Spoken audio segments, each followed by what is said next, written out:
কিছু data preset করে নিতে হয়। আমরা প্রিসেট করার জন্য টেমপ্লেটসে যাব। তো আমরা টেমপ্লেটসে যাওয়ার পর এখানে আমরা দুইটা সেকশন দেখতে পারবো, একটা হচ্ছে অন এক্সামিনেশন আর একটা হচ্ছে ইনভেস্টিগেশন। তো অন এক্সামিনেশনটা আমরা সাধারণত টেম্পারেচার নিয়ে থাকি, তারপর হচ্ছে ব্লাড প্রেশার নিয়ে থাকি। তো এরকম বিভিন্ন স্পেশালিস্ট ডাক্তাররা বিভিন্ন বিষয়গুলো নিয়ে থাকে। তো সাধারণত আমি এই দুইটা অপশন নিয়ে নিলাম, ব্লাড প্রেশার আর টেম্পারেচার। ওয়েটটাও নিতে পারি। তো সেক্ষেত্রে ওয়েট সিলেক্ট করে আমি সেভ করে দিলাম।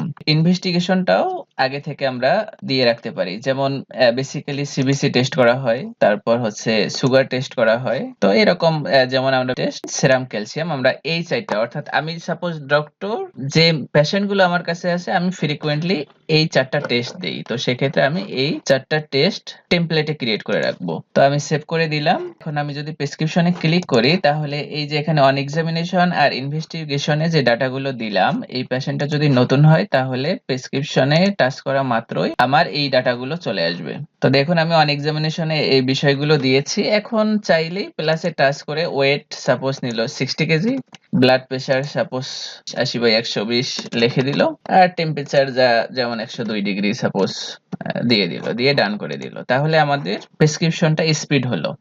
এখন আপনি যদি মনে করেন যে ইনভেস্টিগেশনে আরো কোনো ইনভেস্টিগেশন দিবেন, সেক্ষেত্রে প্লাসে টাচ করে আরো বেশি ইনভেস্টিগেশন আপনি অ্যাড করতে পারেন। অথবা আপনি যদি মনে করেন যে এই পেশেন্টের এত ইনভেস্টিগেশন দেওয়ার দরকার নাই, তাহলে আপনি জাস্ট মাইনাসে টাচ করে দিলেন, তাহলে আপনার সময় বেঁচে গেল।